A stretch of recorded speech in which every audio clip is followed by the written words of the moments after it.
سورہ الفتح آیت نمبر 29 صفحہ نمبر 666۔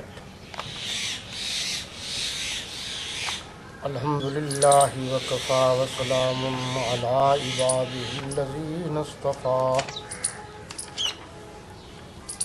اما بعد فاعوذ باللہ من الشیطان الرجیم، بسم اللہ الرحمن الرحیم۔ محمد رسول اللہ والذین معہ اشداء علی الکفار رحماء بینہم، تراہم رکعا سجدا یبتغون فضلا من اللہ ورضوانا، سیماہم فی وجوہہم من اثر السجود، ذالک مثلہم فی التوراۃ ومثلہم فی الانجیل، کزرع اخرج شطأہ فآزرہ فاستغلظ فاستوى على سوقه يعجب الزراع ليغيظ بهم الكفار، وعد الله الذين آمنوا وعملوا الصالحات منهم مغفرة وأجرا عظيما۔ اسی صورت کی آیت نمبر 18۔ لقد رضی اللہ عن المؤمنین اذ یبایعونک تحت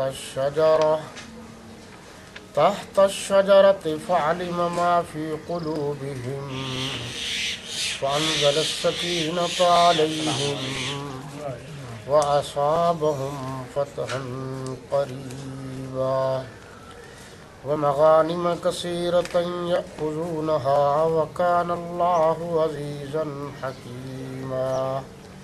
صدق اللہ مولانا العظیم۔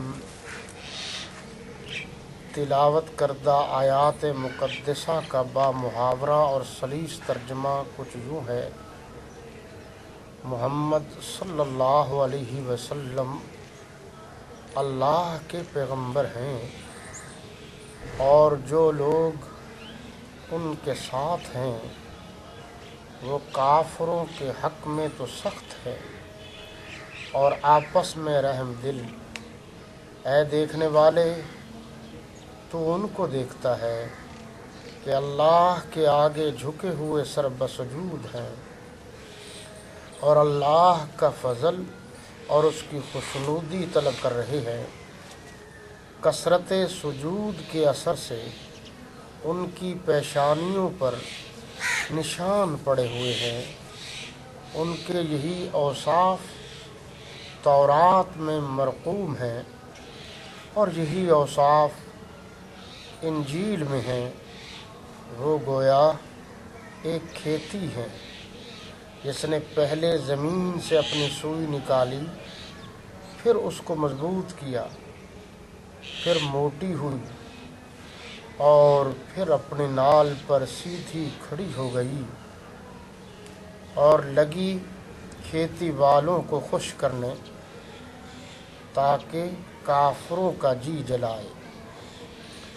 جو لوگ ان میں سے ایمان لائے اور نیک عمل کرتے رہے، ان سے اللہ نے گناہوں کی بخشش اور اجر عظیم کا وعدہ کیا ہے۔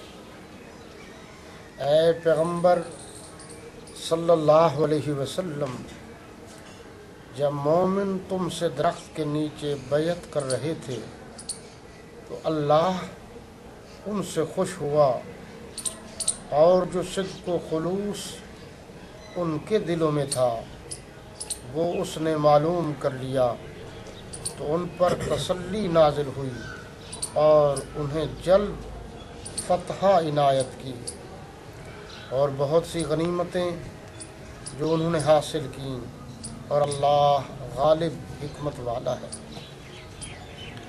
بفضلہ تعالی آج امیر المومنین قاتل المشرکین والمنافقین والمرتدین دوہرے داماد رسول مظلوم مدینہ سیدنا عثمان غنی رضی اللہ تعالی عنہ کے یوم شہادت کے سلسلے میں نامہ سالانہ خصوصی لیکچر ہے۔ میں نے آج کے عنوان سے 4 مختلف مقامات سے آیات کا انتخاب کیا تھا کہ ان کا ذکر تفصیل سے کر دیا جائے، لیکن وقت کی قلت کے باعث بہت ہی موضوع سے کم آیات کا مفہوم اور مطلب آپ تک پہنچانے کی کوشش کروں گا۔ سب سے پہلے یہی آیت یعنی آیت نمبر 29، پارہ نمبر 26 اور سورہ فتح اور ترتیب کے لحاظ سے یہ سورہ 48ویں نمبر پر ہے اور سورہ فتح کی یہ آخری آیت ہے۔ اس میں اللہ تبارک و تعالی نے رسالت مآب صلی اللہ علیہ وسلم کے علاوہ حضرات صحابہ کرام رضوان اللہ تعالی علیہم اجمعین کا ذکر جمیل کیا ہے۔ مفسرین کرام نے والذین معہ اس سے مراد حضرت ابو بکر صدیق رضی اللہ تعالی عنہ لیا ہے۔ اشداء علی الکفار اس سے مراد امیر المومنین خلیفہ ثانی سیدنا فاروق اعظم رضی اللہ تعالی عنہ کو مراد لیا ہے۔ رحماء بینہم اس سے مراد سیدنا عثمان غنی رضی اللہ عنہ کو مراد لیا ہے۔ تراہم رکعا سجدا یبتغون اس سے مراد خلیفہ برحق خلیفہ چہارم سیدنا علی المرتضیٰ رضی اللہ تعالی عنہ کو مراد لیا ہے۔ آگے قرآن نے کہا ہے کہ یہ بہت اچھے لوگ ہیں کہ عبادت کرتے ہیں اور عبادت کی وجہ سے ان کے ماتھوں پر نشانات پڑے ہوئے ہیں۔ ان کی مثال تورات میں بھی ہے اور انجیل میں بھی ہے۔ مثلہم جمع کی ضمیر ہے، یعنی ایک کی نہیں، 2 کی نہیں، سب کی مثال تورات میں بھی ہے، زبور میں بھی ہے اور انجیل میں بھی ہے۔ یہ دیکھیے جی، حضرت مولانا محمد تقی عثمانی صاحب نے جو تفسیر لکھی ہے آسان ترجمہ قرآن، اس میں یہ بات انہوں نے لکھی ہے کہ جو آخر میں تھے، یعنی کہ حضرت موسیٰ علیہ السلام نے جو آخری خطبہ ارشاد فرمایا ہے، اس میں حضرات صحابہ کرام کا کیسے ذکر ہے کہ خداوند سینا سے آیا اور شعیر سے ان پر آشکارا ہوا اور کوہ فاران سے جلوہ گر ہوا اور وہ 10,000 قدوسیوں میں سے آیا۔ اس کے داہنے ہاتھ پر ان کے لیے آتشیں شریعت تھی، وہ بے شک قوموں سے محبت رکھتا ہے۔ یہ تبدیل شدہ ہونے کے باوجود یہ چیزیں باقاعدہ تورات میں اور انجیل میں مختلف مقامات پر آج بھی موجود ہیں۔ اور آپ جانتے ہیں کہ جب اللہ کے نبی صلی اللہ علیہ وسلم نے مکہ المکرمہ کو فتح کیا تو اس وقت آپ کے ساتھ 10,000 صحابہ کرام رضوان اللہ تعالی علیہم اجمعین کی فوج یا قدسی صفت انسان موجود تھے۔ تو یہ بات انہوں نے آج بھی کی ہے، اور آج کل جو جدید نسخہ ہے اس میں انہوں نے 10,000 کا لفظ کی بجائے لاکھوں کا لفظ جو ہے وہ استعمال کیا ہے۔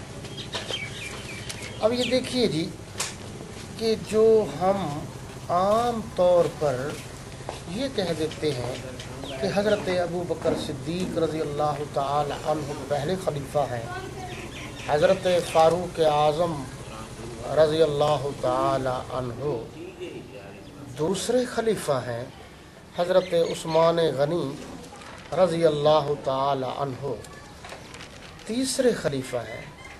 یہ قرآن میں کہاں لکھا ہوا ہے کہ حضرت ابو بکر صدیق رضی اللہ تعالی عنہ پہلے خلیفہ ہیں، دوسرے خلیفہ سیدنا فاروق اعظم ہیں رضی اللہ عنہ، اور تیسرے خلیفہ سیدنا عثمان غنی ہیں رضی اللہ عنہ، اور چوتھے خلیفہ سیدنا علی المرتضی رضی اللہ تعالی عنہ ہیں۔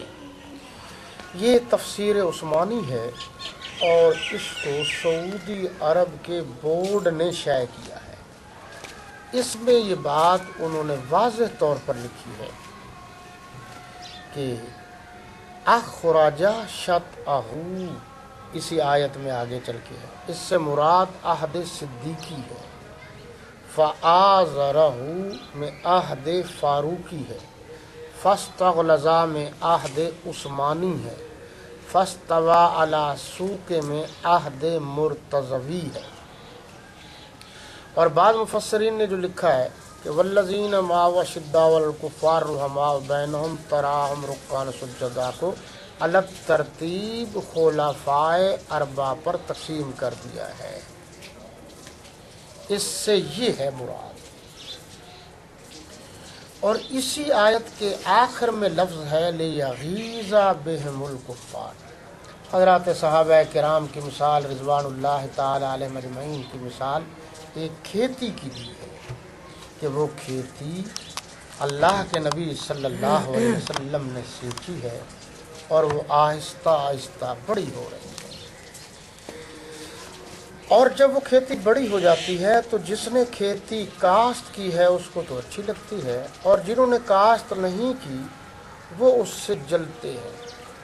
تو حضور اکرم صلی اللہ علیہ وسلم تو بہت خوش ہوئے کہ میرے صحابہ جن پر میں نے محنت کی تھی اور یہ مقبول ترین لوگ ہیں بعد از نبوت، مقدس ترین لوگ ہیں بعد از نبوت، یہ تو بہت اچھے ہیں، لیکن اس کے علاوہ بعض جو مبغضین تھے، مخالفین تھے، وہ جلتے بھی تھے۔ لیغیظ بہم الکفار، اس سے انہوں نے کہا ہے، بعض علماء کرام نے یہ بات لکھی اور نکالی ہے کہ حضرات صحابہ کرام رضوان اللہ تعالی علیہم اجمعین سے جلنے والا مسلمان نہیں ہے بلکہ کافر ہے۔ یہ بات علامہ شبیر احمد عثمانی رحمۃ اللہ علیہ نے لکھی ہے۔ یہ تفسیر احسن البیان ہے، مسلک اہل حدیث کی تفسیر ہے، اس کو بھی سعودی عرب کے بورڈ نے شائع کیا ہے، اور انہوں نے بھی یہ بات اپنے طور پر بڑے واضح انداز میں لکھ دی ہے کہ لیغیظ بہم الکفار سے مراد کیا ہے۔ اس سے مراد یہ ہے کہ بعض ائمہ نے صحابہ کرام رضوان اللہ تعالی علیہ مجمعین سے بغض و عناد رکھنے والوں کو کافر قرار دیا ہے۔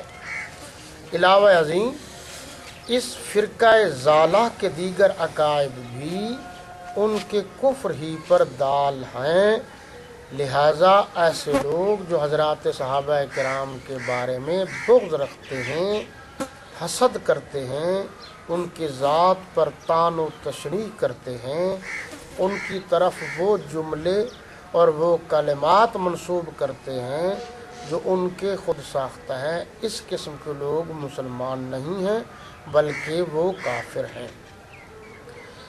یہ آگے لکھ رہے ہیں، اس پوری آیت کا ایک ایک جز صحابہ کرام کی عظمت و فضیلت، اخروی مغفرت اور اجر عظیم کو واضح کر رہا ہے۔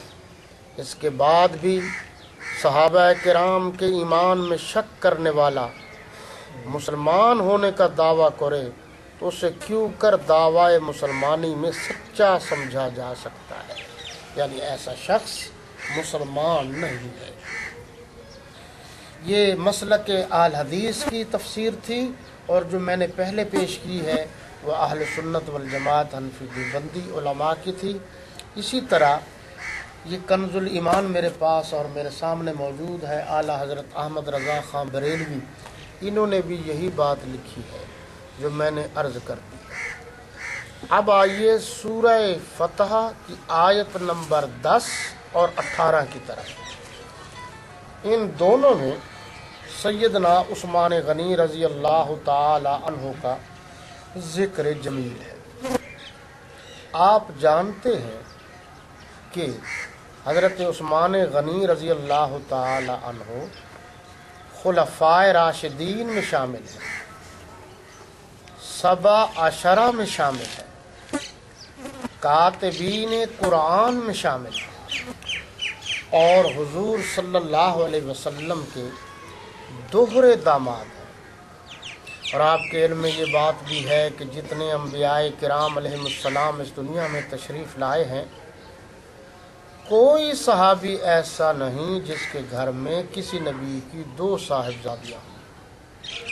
یہ واحد اعزاز حاصل ہے حضرت عثمان بن عفان رضی اللہ عنہ کو کہ ان کے گھر میں رسالت پناہ، رسالت مآب صلی اللہ علیہ وسلم کی 2 صاحبزادیاں تھیں۔ ایک کا نام سیدہ رقیہ تھا اور ایک کا نام سیدہ ام کلثوم تھا رضی اللہ تعالی عنہما۔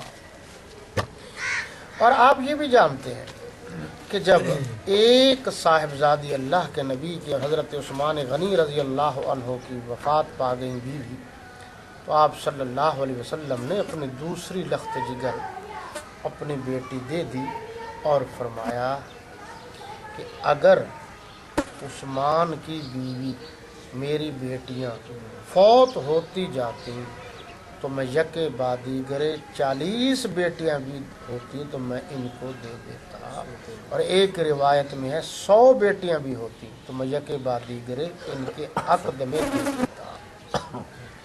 یہ اس طرف اشارہ ہے کہ اللہ کے نبی صلی اللہ علیہ وسلم ان سے کتنے خوش تھے۔ دوسرا، حضرت عثمان غنی رضی اللہ عنہ کے گھر سے اکثر پکا ہوا کھانا جو حضور صلی اللہ علیہ وسلم کو پسند تھا وہ آ جاتا تھا، اور آپ صلی اللہ علیہ وسلم اسے پسند بھی کرتے تھے اور تناول بھی کرتے تھے، اور پھر واپسی بھی کھانا تیار کر کے بعض اوقات اسی برتن میں واپس بھجوا دیتے تھے۔ اب اس میں سارا جو ذکر ہے وہ صلح حدیبیہ کا ہے۔ بہت ساری باتیں میں ابھی چھوڑ رہا ہوں، وقت ہوا تو آخر میں عرض کر دوں گا۔ صلح حدیبیہ کیا ہے، جس کو بیعت رضوان بھی کہتے ہیں، اور آج کل جس مقام پر یہ صلح ہوئی تھی اس جگہ کا نام شمیسی ہے، کہ نبی کریم رؤوف الرحیم علیہ الصلاۃ والتسلیم نے خواب دیکھا کہ میں اپنے دوستوں کے ہمراہ اللہ کے گھر کا طواف کر رہا ہوں، اور لبیک اللہم لبیک لا شریک لک لبیک ان الحمد والنعمت لک والملک لا شریک لک لبیک اللہم لبیک۔ یہ ترانہ، یہ تلبیہ میں پڑھ رہا ہوں۔ صبح آپ صلی اللہ علیہ وسلم نے اپنے غلاموں سے اس بات کا ذکر کیا جو ہر وقت اللہ کے نبی کی اطاعت کے لیے بےتاب رہتے تھے۔ سچی بات یہی ہے، ادھر اللہ کے نبی صلی اللہ علیہ وسلم کی زبان اقدس سے بات نکلی اور ادھر صحابہ کرام نے فوراً اس پر عمل کیا، اور میں نے یہاں تک پڑھا ہے کہ صحابہ کرام رضوان اللہ تعالی علیہ مجمعین عمل کرنے میں ایک دوسرے سے سبقت لے جاتے تھے، یعنی وہ کہتے تھے پہلے میں عمل کروں، وہ کہتے تھے میں کروں۔ اس معاملے میں، عمل کرنے کے معاملے میں ان کی دوڑ ہوتی تھی۔ ہوا یہ کہ حضرات صحابہ کرام بھی تیار ہوئے۔ 1500 صحابہ کرام رضوان اللہ تعالی علیہم اجمعین ساتھ تھے۔ بعض نے 1400 صحابہ کرام لکھے، بعض مفسرین نے 1700 لکھے، حضور اکرم صلی اللہ علیہ وسلم میر کارواں کی حیثیت سے آگے آگے غلامان نبوت، شاگردان نبوت، شاگردان عاشقان صادقان نبوت پیچھے پیچھے. کیا منظر ہوگا جب اللہ کے نبی آگے آگے، صحابہ کرام پیچھے پیچھے. یہ منظر اللہ کو کتنا بھایا ہوگا اسی منظر کو، اور اس قسم کے بہت سے مناظر کو دیکھ کر اللہ نے فرمایا رضی اللہ عنہم ورضوا عن، میں نے ان کے دلوں کا امتحان لے لیا ہے کہ یہ سچے ہیں، میں ان سے راضی ہوں، یہ مجھ سے راضی ہیں. آخر آپ دیکھیے کہ اللہ کے نبی کی جماعت تھی. قرآن نے جن کو حزب اللہ کہا ہے، جماعت رسول تھی، جن کے بارے میں اللہ کے نبی نے فرمایا یہ جنتی ہیں. اور اگر کوئی مجھ سے پوچھے تو میں تو یہی عرض کروں گا کہ صحابہ کرام کی جاگیر ہے ہی جنت. جنت جاگیر ہے صحابہ کرام کی، اور جنت کے مالک ہیں صحابہ کرام، جنت ملکیت ہے صحابہ کرام. بلکہ اس سے بھی آگے ہے کہ جنت کے مختلف دروازے، جو اعزازات اللہ اور اس کے رسول صلی اللہ علیہ وسلم نے حضرات صحابہ کرام کو دیے ہیں، ان اعزازات میں سے یہ بھی ہے کہ ایک ایک دروازہ انتظار کرے گا، کاش فلاں صحابی رسول مجھ سے گزر کر جنت میں جائیں.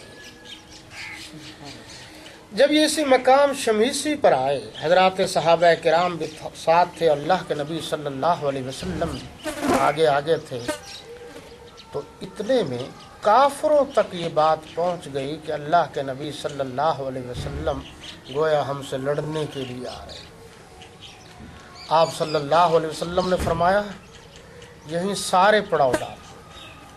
خودی جانور بھی ساتھ تھے کہ نماز کے بعد، یعنی حج کی ادائیگی کے بعد جانوروں کو بھی ذبح کرنا تھا، کوئی ارادہ ہی نہیں تھا. اور دوسرا یہ ہے کہ وہ عمرہ تھا، عمرے کے بعد بھی جانور جو ہے ذبح کیے جاتے ہیں ہودی کے طور پر. تو آپ صلی اللہ علیہ وسلم نے فرمایا کہ پڑاؤ ڈال دیجئے. خیمے گاڑ دیے گئے، حضرات صحابہ کرام رہنے لگ گئے. حضور اکرم صلی اللہ علیہ وسلم وہیں نماز پڑھ رہے ہیں. یہ معجزہ بھی وہیں پیش آیا کہ آپ کا پانی ختم ہو گیا. عرض کیا حضرات صحابہ کرام رضوان اللہ تعالی علیہ مجمعین نے کہ حضرت اللہ کے نبی پانی ختم ہو گیا ہے. آپ نے یہاں دو روایات اکثر مفسرین اور مورخین نے لکھی ہے. ایک تو یہ کہ آپ صلی اللہ علیہ وسلم نے فرمایا یہ لیجئے تیر، جا کر جس کنویں سے پانی نکلتا تھا اس کے اندر گڑھے میں سائڈ پر اس کو ڈال دیجئے، لگا دیجئے. پھر وہاں سے پانی نکلا تو پانی ہی پانی ہو گیا. دوسرا یہ ہے کہ آپ صلی اللہ علیہ وسلم نے فرمایا آپ ایسا کریں کہ مشکیزوں کو دیکھیں، جن میں جتنا جتنا پانی ہے، تھوڑا ہے، ایک قطرہ ہے یا دو قطرے ہیں، ساروں کو لے آؤ اکٹھا کر کے ایک برتن میں، سب کو لے آئے. تو اللہ کے نبی صلی اللہ علیہ وسلم نے بسم اللہ پڑھ کر یوں آپ نے اپنا دایاں ہاتھ مبارک میں پانی کے اندر رکھا تو انگلیوں کے درمیان سے پانی کے فوارے چھوٹ پڑے. یہ معجزہ اسی جگہ کا ہے جس کو آج کل شمیسی کہتے ہیں. آپ صلی اللہ علیہ وسلم نے حضرات صحابہ کرام رضوان اللہ تعالی علیہ مجمعین کے مشورے سے دوہرے داماد رسول ذوالنورین، دو نوروں والے.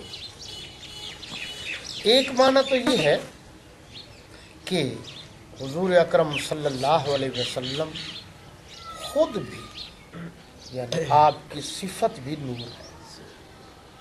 بشر بھی ہیں، بشریوں کے سردار بھی ہیں، صفات کے اعتبار سے نور علی نور ہے، نوریوں کے سردار ہیں. قرآن کو بھی اللہ نے نور قرار دیا ہے۔ اللہ نور السماوات والارض، زمین و آسمان میں بہت کچھ ہے جو اللہ کا نور ہے۔ نور کے معنی ہے روشنی کے، دیکھنے کے، اجالے کے۔ تو اس اعتبار سے اللہ کے نبی کی اولاد بھی نور ہے۔ یہ تو نادان لوگ ہیں جو ایک شخصیت پر نور کی بحث کیے ہوئے ہیں۔ ہم تو حضور کے سارے خاندان کو نور علی نور مانتے ہیں، حضور کے تمام صحابہ اور اہل بیت کو نور مانتے ہیں۔ حضور کو صلی اللہ علیہ وسلم کا خاندان میں سے حضور کی بیٹیاں تھیں، تو 2 بیٹیاں حضرت عثمان غنی رضی اللہ عنہ کے گھر آئیں، ان کا عقد ہوا تھا، تو اس اعتبار سے دونوں بیٹیاں نور ہوئیں تو ذوالنورین کہا گیا۔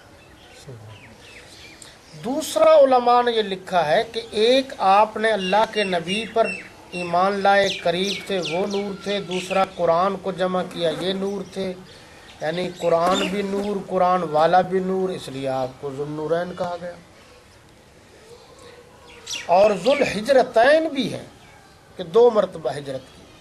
خیر، حضرت عثمان ابن عفان بنو امیہ کے تابندہ و درخشندہ ستارے، فاتح چین و افریقہ، 22 لاکھ مربع میل کے فاتح، مشیر خلفائے اثنین یعنی حضرت ابو بکر اور حضرت عمر رضی اللہ عنہما کے مشیر، کاتب قرآن، کاتب وحی، حضرت علی رضی اللہ تعالی عنہ کے ساتھی، ان کے ہم زلف حضرت عثمان رضی اللہ تعالی عنہ کو اللہ کے نبی صلی اللہ علیہ وسلم نے سفیر بنا کر بھیجا۔ جب یہ مکہ المکرمہ میں گئے، ابو سفیان نے کہا کہ آپ سے ہمارے بڑے خصوصی دیرینہ اور پرانے تعلقات ہیں، آپ سے ہمارے کاروباری مراسم ہیں، ایسا کریں کہ آپ عمرہ کر لیں، لیکن جن کے لیے آپ آئے ہیں ان کو فی الحال عمرہ کرنے کی اجازت نہیں ہے۔ یہ بڑا کڑا امتحان تھا، یہ بڑا سخت امتحان تھا۔ حضرت عثمان غنی رضی اللہ تعالی عنہ نے فرمایا کہ جن کے دیکھے بغیر ہماری بھوک نہیں اترتی، جن کو نہ دیکھیں تو پیاس نہیں بجھتی، جن کی وجہ سے ہمیں کلمہ نصیب ہوا، اگر وہ ہمارے ساتھ نہیں ہوں گے تو پھر عمرہ کاہے کا عمرہ ہے، میں عمرہ نہیں کرتا، میں طواف نہیں کرتا۔ لیکن ان باتوں پر آپ غور کریں گے تو بہت ساری باتیں بھی سامنے آ جاتی ہیں۔ دیکھیے کہ پورا عمرہ عبادت ہے، حجر اسود کو چومنا عبادت ہے، طواف عبادت ہے، ملتزم کو لپٹنا جانا عبادت ہے، مصلی ابراہیم پر 2 رکعت نماز نفل ادا کرنا عبادت ہے، یہ ساری چیزیں عبادت ہیں۔ لیکن حضرت عثمان غنی رضی اللہ عنہ نے فرمایا کہ میری عبادت تو تب عبادت ہوگی کہ جس نے عبادت سکھائی ہے وہ ہمارے ساتھ ہے، یعنی حضور صلی اللہ علیہ وسلم کی خشنودی اور رضا نہ ہو تو کوئی عبادت نہیں ہے۔ جو واقعتاً عبادت ہے اس میں بھی اللہ کے نبی صلی اللہ علیہ وسلم کی خشنودی شامل نہ ہو تو وہ بھی عبادت نہیں ہے۔ تو جن لوگوں نے بہت ساری چیزوں کو بنا کر خود عبادت بنا لی ہے وہ عبادت تو ہے ہی نہیں۔ غرض ہے کہ بات نہ بنی تو ابو سفیان نے، بعض محقق علماء کرام، محقق علماء دین نے لکھا ہے کہ حضرت عثمان غنی رضی اللہ عنہ کو ہمارے آج کل کے لفظوں میں گرفتار کر دیا، قیدی بنا دیا۔ قریش کی طرف سے یہ خبر مشہور ہو گئی کہ حضرت عثمان غنی رضی اللہ عنہ کو شہید کر دیا گیا۔ آپ صلی اللہ علیہ وسلم تک یہ بات پہنچ گئی۔ بس آپ صلی اللہ علیہ وسلم نے فرمایا کہ سارے صحابہ کرام اکٹھے ہو جاؤ، اس طرح بات مجھ تک پہنچی ہے، بتائیے آپ کی کیا رائے ہے۔ قدسی صفات ان لوگوں نے جو اللہ کے نبی پر تن من دھن وارنا اپنے لیے باعث سعادت سمجھتے تھے، عرض کیا حضرت ابو بکر صدیق رضی اللہ عنہ نے کہ مر جائیں گے واپس نہیں جائیں گے. حضرت فاروق اعظم ڈٹ گئے, حضرت علی ڈٹ گئے, سارے صحابہ ڈٹ گئے کہ انہوں نے اللہ کے نبی کے ترجمان کو, اللہ کے نبی کے سفیر کو, اللہ کے نبی کے نمائندہ کو قتل کیا ہے, تو ہم بدلہ لیں گے پھر جائیں. تو پتہ چلا کہ قصاص عثمان پر سارے صحابہ کرام متفق تھے. حضور اکرم صلی اللہ علیہ وسلم نے اللہ کے حکم سے یوں اپنا ہاتھ آگے کیا, تمام صحابہ کرام نے میرے نبی صلی اللہ علیہ وسلم کے دست حق پرست پر بیعت کی. سب نے کی جتنے صحابہ کرام موجود تھے. آپ بات پر غور کریں گے تو پھر انشاءاللہ نتیجہ اچھا نکلے گا اور بات سمجھ میں آئے گی. یہ کوئی رباعیاں یا مرثیے نہیں ہیں کہ جیسے کہا ویسے کہہ دیا. جو بات عرض کر رہا ہوں وہ انتہائی سوچ سمجھ کر پڑھ لکھ کر بحث و تمیز کے بعد آپ تک پہنچا رہا ہوں تاکہ بات میں ذرہ برابر بھی فرق نہ رہے. آپ صلی اللہ علیہ وسلم نے فرمایا میرا عثمان اللہ رسول کے حکم سے یعنی میرے حکم سے سفیر بن کر گئے ہیں, ان کا معاملہ ہے. تو آپ صلی اللہ علیہ وسلم نے اپنے ایک ہاتھ پر دوسرا ہاتھ حضرت عثمان کا قرار دے کر اس ہاتھ پر رکھا اور بیعت کی اور فرمایا یہ ہاتھ نبی کا ہے اور یہ ہاتھ عثمان کا ہے. اس پر میں یہ حوالہ جات بھی عرض کر دوں گا. اب ذرا غور کیجیے کہ ایک ہاتھ اللہ کے نبی نے, آپ کا دونوں ہاتھ تو آپ کے تھے, لیکن ایک ہاتھ کو اللہ کے نبی صلی اللہ علیہ وسلم نے حضرت عثمان کا ہاتھ قرار دیا. وما رمیت اذ رمیت ولکن اللہ رما. یہاں اللہ نے ان کنکریوں کے پھینکنے کے بارے میں فرمایا کہ اس کے پس منظر میں طاقت میری تھی. اللہ کے نبی یہ آپ نے نہیں پھینکی, یہ تو میں نے پھینکی. وَمَن يُطِعِ الرَّسُولَ فَقَدْ أَطَاعَ اللَّهَ. جس نے رسول اکرم صلی اللہ علیہ وسلم کی اطاعت کی گویا اس نے اللہ کی اطاعت کی. تو اللہ کے نبی کے حکم سے حضرت عثمان غنی سفیر بن کر گئے, گویا اللہ کے حکم سے گئے. اب یہاں جو فرمایا جا رہا ہے کہ اللہ نے وہاں میرے نبی صلی اللہ علیہ وسلم کے فعل کو اپنا فعل قرار دیا. اللہ نے یہاں حضرت عثمان کے فعل کو میرے نبی نے اپنا فعل قرار دیا, اور اپنے ہاتھ کو حضرت عثمان کا ہاتھ قرار دینے سے مراد یہ ہے کہ ان کی فضیلت اتنی اعلیٰ ہے کہ اللہ کے نبی ان سے کتنے خوش تھے. اب یہ دیکھیے جی قرآن میں جو لفظ ہیں وہ بھی آپ دیکھ لیجئے کہ لقد رضی اللہ عن المؤمنین اذ یبایعونک تحت الشجرہ. یہ آیت نمبر ہے جی 18 سورہ الفتح کی, کہ جن لوگوں نے مومنین میں سے حضور اکرم صلی اللہ علیہ وسلم کے دست حق پرست پر بیعت کی درخت کے نیچے, اللہ ان سب سے راضی ہے. لا البتہ, قد تحقیق, راضیہ راضی ہو چکا, اللہ اللہ ان سے, مومنین مومن کی جگہ مومنین سے, از جب جو بایعونکا انہوں نے بیعت کی, کا آپ کے دست حق پرست پر, تحتا نیچے, الشجرہ درخت. تو وہ درخت علامہ شبیر احمد عثمانی رحمۃ اللہ علیہ نے لکھا ہے وہ درخت جس درخت کے نیچے بیعت کی تھی وہ کیکر کا درخت, اور کچھ مفسرین نے لکھا ہے وہ بیری کا درخت تھا. یعنی بہرحال وہ جو درخت تھا وہ ببول کا تھا, یعنی کانٹوں کا تھا.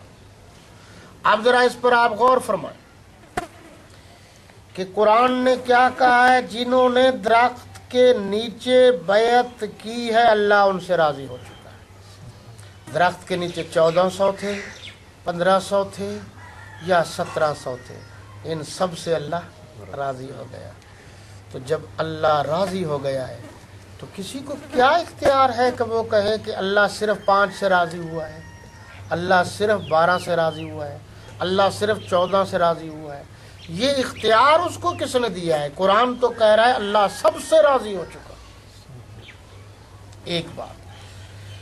دوسری بات یہ سمجھ میں آتی ہے، پہلے یہ دیکھ لیجئے جی جو انہوں نے لکھا ہے، یہ مسلک اہل حدیث کے لوگ ہیں جو یہ لکھ رہے ہیں، اور یہ بھی ذہن میں رہے کہ میں یہ تمام حوالہ جات اس لیے پیش کرتا رہتا ہوں تاکہ آپ اس بات کو دل و جان سے تسلیم کریں کہ حضرات صحابہ کرام وہ ہیں جن پر تمام لوگ جو ہیں متفق ہیں۔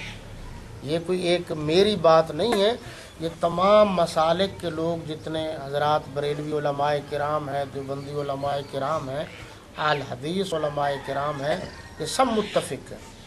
اور یہ بھی ضروری نہیں کہ میں ان کی ساری باتوں سے، بریلوی علماء یا اہل حدیث علماء کی تمام باتوں سے میں متفق ہوں، مجھے بھی ان پر تحفظات ہیں اور جزوی طور پر اختلاف رکھتا ہوں، لیکن موضوع کے حوالے سے میں عرض کر رہا ہوں۔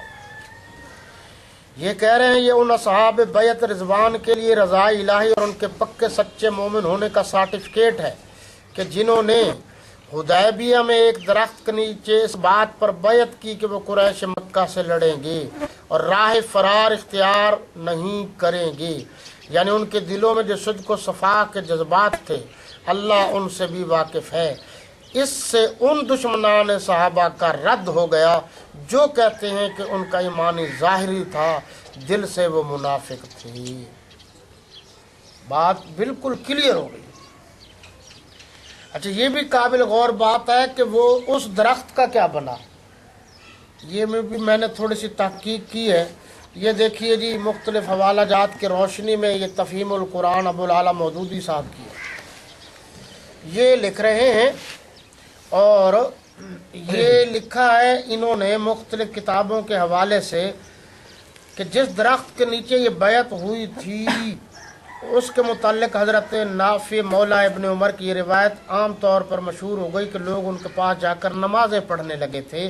حضرت عمر کو اس کا علم ہوا تو انہوں نے لوگوں کو ڈانٹا اور اس درخت کو کٹوا دیا۔ طبقات ابن سعد میں ایسی جگہ جہاں غیر اللہ کی عبادت ہو رہی ہو اور اللہ کا، اس جگہ کو حضرت عمر رضی اللہ تعالی عنہ نے اس درخت کو کٹوا دیا۔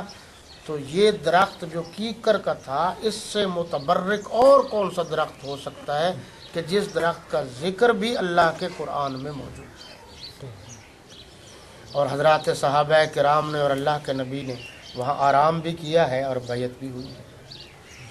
تو اس لیے وہ مقامات جہاں غیر اللہ کی عبادت کی جاتی ہے وہ انتہائی قابل غور ہیں، ان مقامات سے ہمیں دور رہنا چاہیے۔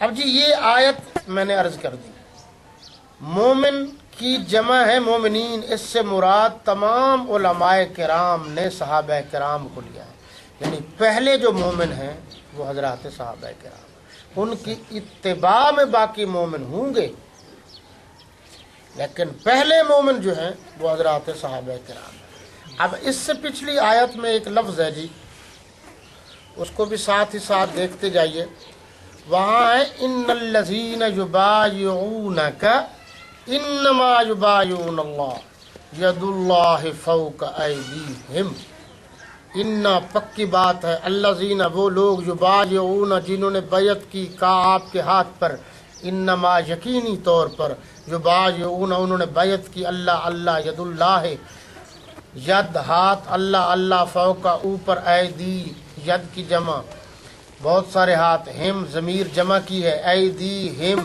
ان سارے ہاتھوں پر اللہ کا ہاتھ تھا۔ اب اس سے زیادہ اور کیا بات ہے کہ گویا یہ دیکھو صحابہ کرام کے ہاتھ میرے نبی کے ہاتھ پر، اور ان سارے ہاتھوں کے اوپر اللہ کا ہاتھ۔ تو آپ صلی اللہ علیہ وسلم کا تو ایک ہاتھ تھا، صحابہ کرام کے کئی ہاتھ تھے، 1500 1400 یا 1700۔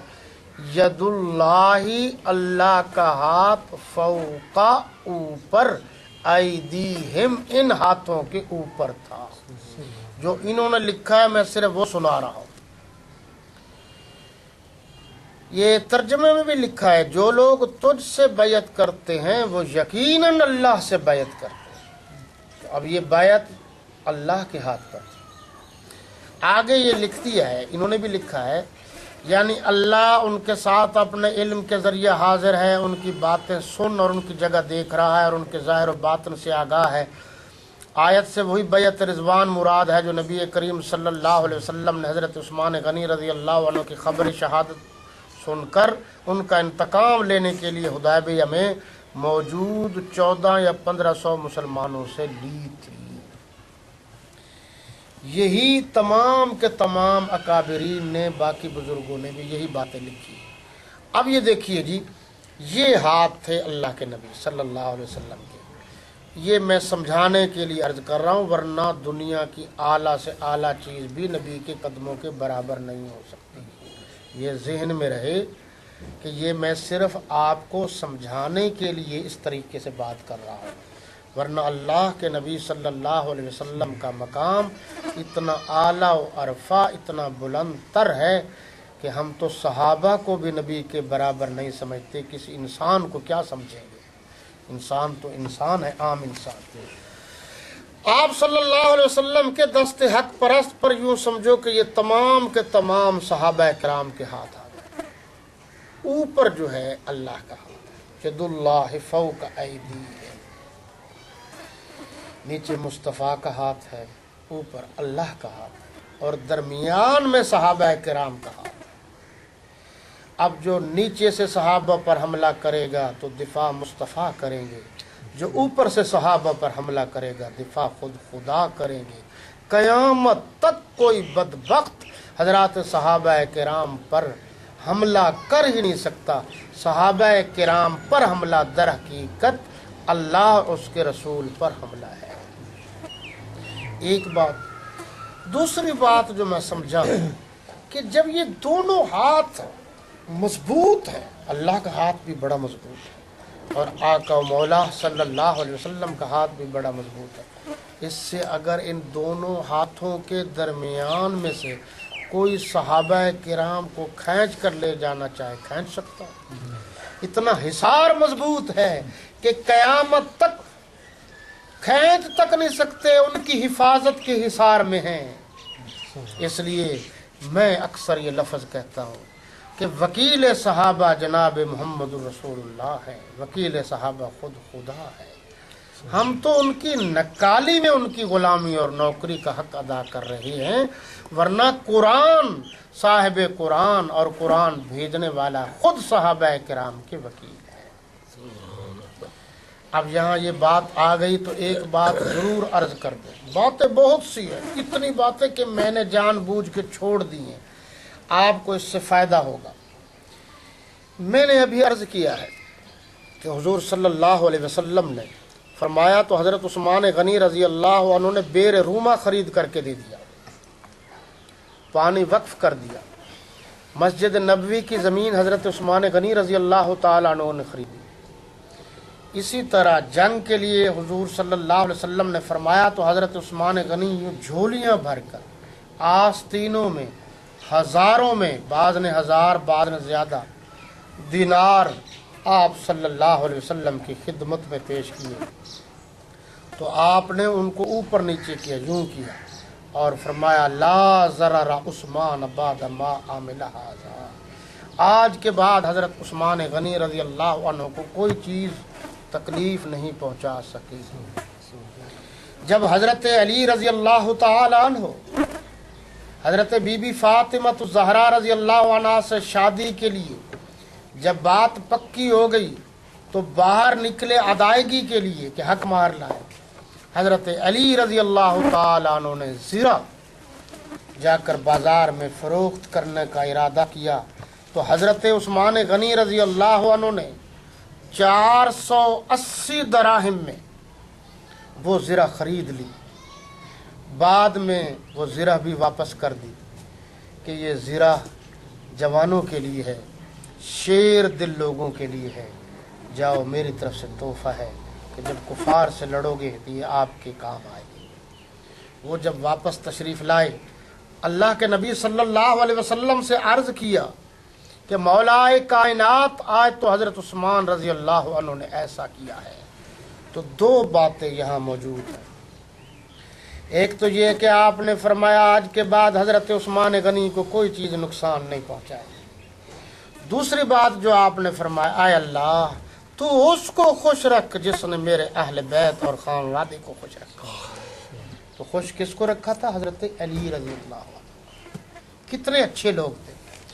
اور ایک حوالہ ترمذی شریف کا، میں نے عرض کیا ہے کہ بہت ساری باتیں وقت کی قلت کی وجہ سے میں چھوڑ رہا ہوں، لیکن ایک حوالہ آپ ضرور دیکھ لیجئے حضرت عثمان غنی رضی اللہ عنہ کے حوالے سے، اور یہ ترمذی شریف ہے جو میرے سامنے ہے، اس میں یہ حوالہ موجود ہے۔ آپ صلی اللہ علیہ وسلم نے فرمایا، عن جابر رضی اللہ تعالی عنہ قال اوتی النبی صلی اللہ علیہ وسلم بجنازت رجل یصلی فلم یصلی علیہ فقیل یا رسول اللہ صلی اللہ علیہ وسلم ما رأیناک ترکت الصلاة علی احد قبل هذا قال انه كان يبغض عثمان فابغضه اللہ۔ یہ ترجمہ بھی جو لکھا ہوا ہے وہی پڑھ کے سنا رہا ہوں کہ حضرت جابر رضی اللہ تعالیٰ عنہ سے روایت ہے کہ نبی کریم صلی اللہ علیہ وسلم کے پاس ایک جنازہ لایا گیا نماز کے لیے۔ آپ نے نماز نہ پڑھی۔ لوگوں نے عرض کیا کہ یا رسول اللہ ہم نے تو کبھی نہیں دیکھا آپ کو کہ آپ کسی کی نماز نہ پڑھیں۔ آپ نے فرمایا وہ بغض رکھتا تھا عثمان سے اور اللہ بغض رکھتا ہے اس سے۔ یہ جناب یہ ترمذی شریف ہے اور حدیث کی کتاب ہے اور سیاح ستہ میں سے شامل ہے۔ اس میں لکھا ہوا ہے کہ حضرت اللہ کے نبی نے جنازہ اس لیے نہ پڑھایا کہ وہ بغض عثمان کا مریض تھا۔ آپ نے فرمایا کہ جس کے دل میں حضرت عثمان غنی کا بغض ہے اللہ بھی اس سے ناراض ہے، میں اس کا جنازہ نہیں پڑھاتا۔ یہ میں نے آپ کو حوالہ دے دیا۔ اس کے علاوہ بے شمار حوالہ جات ہیں، لیکن ایک اہم چیز جس کا تعلق قرآن مجید سے ہے، آپ ذرا اس پر غور کریں گے تو آپ کو لطف آئے گا، اور یہ چیزیں ٹیکنیکل یعنی موجودہ دور میں بھی ہے۔ یہ جی آیت نمبر ہے 137، پہلا پارہ ہے اور اس کا آخری حصہ ہے۔ اس میں ہے فَإِنْ آمَنُوا بِمِثْلِ مَا آمَنْتُمْ بِهِ فَقَدِ اهْتَدَوْا وَإِنْ تَوَلَّوْا فَإِنَّمَا هُمْ فِي شِقَاقٍ فَسَيَكْفِيكَهُمُ اللَّهُ وَهُوَ السَّمِيعُ الْعَلِيمُ۔ جی اس کی تفسیر میں جائیں گے تو پھر بہت وقت درکار ہے، ایک گھنٹہ چاہیے۔ اس پر خاص کر فَسَيَكْفِيكَهُمُ اللَّهُ پر آپ غور کیجیے۔ یہ آپ نے غور کیا ہوگا کہ جب حضرت عثمان غنی رضی اللہ تعالی عنہ کو بند کر دیا گیا تو پہرے دار حضرت حسن اور حضرت حسین تھے رضی اللہ عنہما۔ جس عثمان کے پہرے دار حضرت حسن و حسین ہوں وہ شخص کیسے جھوٹا ہو سکتا ہے؟ اس کو جھوٹا کہنے والے کائنات کے سب سے بڑے جھوٹے ہیں۔ یہی موقع ہے جب حضرت علی رضی اللہ عنہ نے مشکیزے میں پانی بھرا اور لے کر جانے لگے تو ظالموں نے تیر مارا، مشکیزہ پھٹ گیا۔ اگر حضرت علی اور حضرت عثمان کے درمیان نعوذ باللہ جیسا کہ کچھ لوگ کہتے ہیں بغض ہوتا تو یہ پانی لے کر کیسے جاتے؟ آخر حضرت علی المرتضیٰ رضی اللہ عنہ نے اپنی پگڑی مبارک اتاری، دور سے اندر پھینک دی تاکہ پتہ چل جائے میں نے تو پانی کے لیے بڑی کوشش کی ہے، عثمان ظالموں نے تجھ تک پانی نہیں پہنچنے دیا۔ 3 دن جس کا پانی بند ہوا، اس میں کوئی شک نہیں کہ وہ بھی مظلوم ہے۔ ان کے لیے تمام میڈیا کھلا ہے، پرنٹڈ ادارے کھلے ہیں، ہر کوئی بول رہا ہے۔ جس کا 40 دن پانی بند ہوا اس کے لیے کوئی نہیں بولتا، اس کا یوم کوئی نہیں مناتا، اس کا ذکر کوئی نہیں کرتا، اس کے لیے کسی کے پاس وقت نہیں، اس کے لیے حکومتی ادارے خاموش ہیں، اس کے لیے میڈیا خاموش ہے۔ آخر کیوں؟ جن کے عقد میں اللہ کے نبی صلی اللہ علیہ وسلم کے 2 بیٹے اور حضرت علی کے تو ہم زلف ہیں۔ جب اللہ کے نبی کی ایک بیٹی حضرت علی کے گھر ہے، 2 بیٹیاں ان کے گھر ہے، تو ہم زلف تو بن گئے۔ تو میں عرض کر رہا تھا کہ جب وہ تھے آخری نکاح جو تھا حضرت عثمان غنی رضی اللہ عنہ کا وہ سیدہ نائلہ رضی اللہ تعالی عنہا سے تھا۔ آج مسلمان نائلہ کے نام سے فلمیں بناتے ہیں، یہ بھی توہین کا ایک پہلو نکالا گیا ہے۔ اپنی بیٹیوں کے نام حضرت عثمان غنی کی اہلیہ محترمہ کے نام سے رکھا کرو، صحابہ سے جتنے بھی اپنے آپ کو ساتھ ملاؤ گے، غلامی اختیار کرو گے، نوکری کرو گے، اتنا ہی اجر و ثواب زیادہ ملے گا۔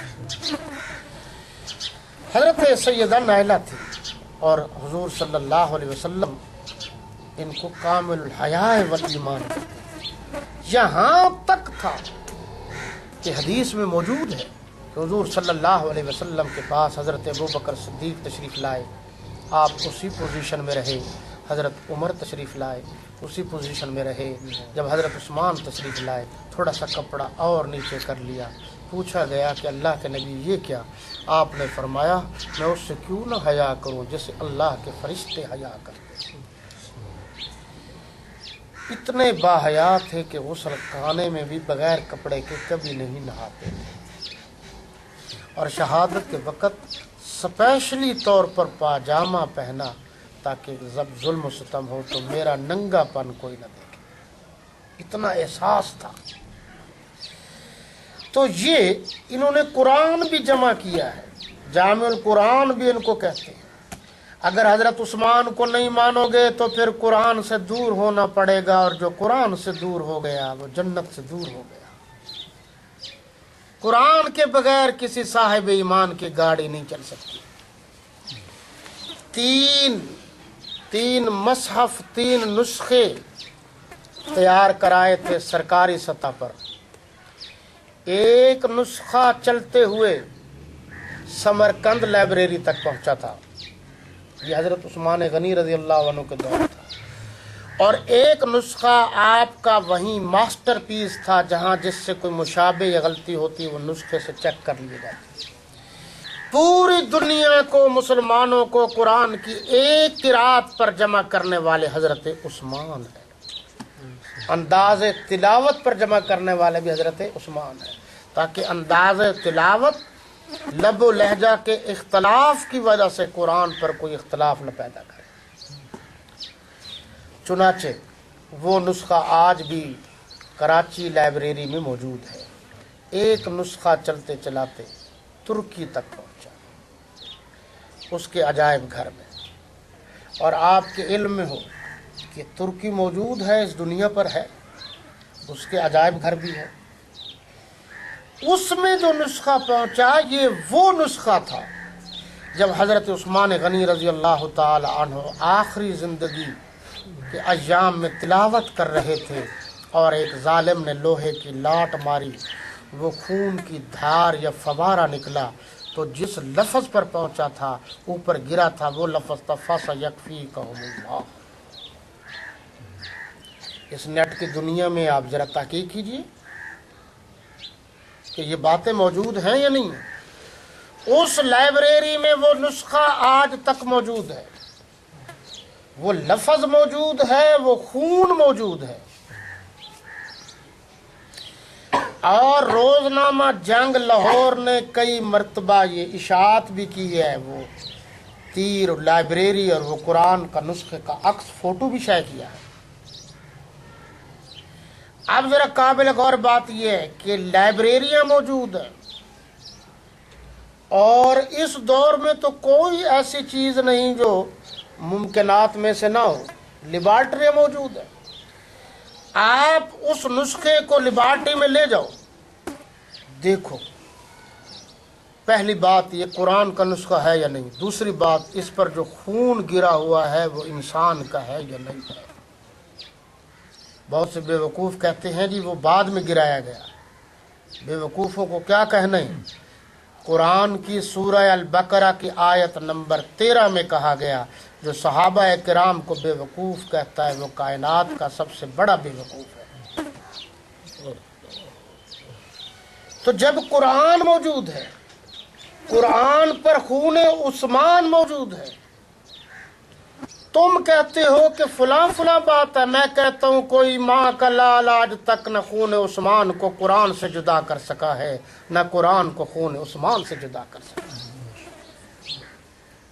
بے شک حضرت عثمان مظلوم ترین صحابی رسول ہے۔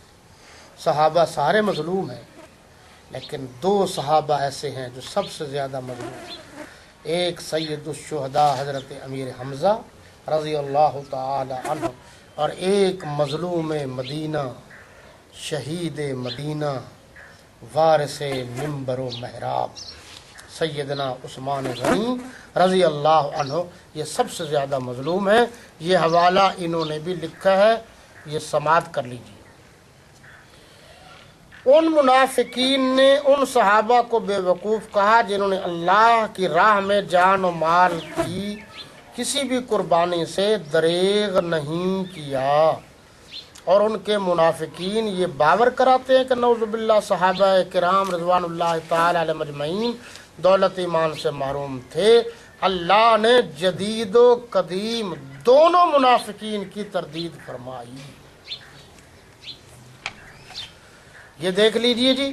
اور یہ مصحف جس کا میں نے ابھی ذکر کیا ہے، انہوں نے بھی یہ کہا ہے کہ یہ بہت سارے لوگ چنانچہ چند سالوں میں یہ وعدہ پورا ہوا، کامیابی ہوئی، اور اللہ تعالیٰ نے بہت ساری کامیابیاں دیں حضرات صحابہ کرام کو۔ تاریخی روایات میں ہے کہ حضرت عثمان رضی اللہ عنہ کی شہادت کے وقت ایک مصحف ان کی گود میں تھا، اور اس آیت کے جملہ فَسَيَكْفِيكُمُ اللَّهُ پر ان کے خون کے چھینٹے گرے، بلکہ دھار بھی۔ یہ مصحف آج بھی ترکی میں موجود ہے۔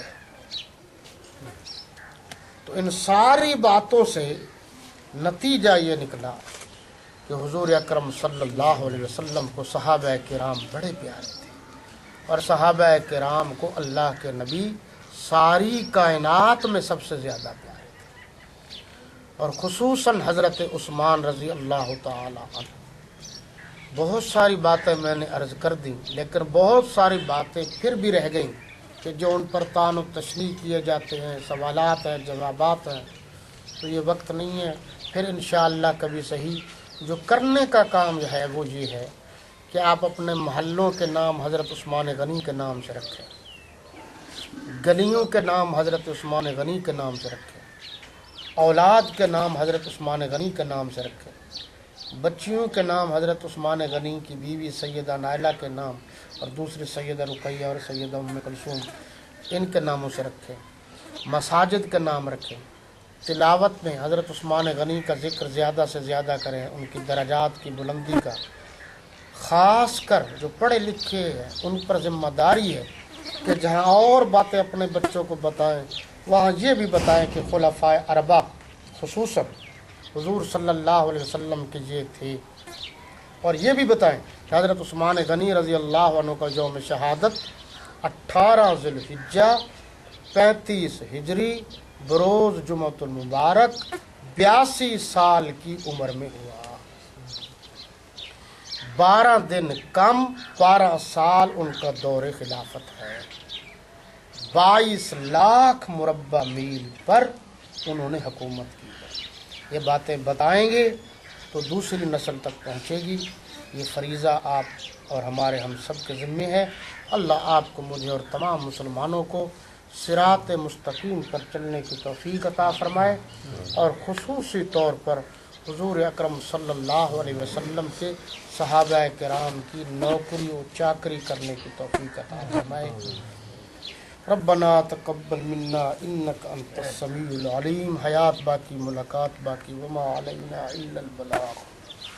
ربنا ظلمنا انفسنا وان لم تغفر لنا وترحمنا لنكونن من الخاسرين۔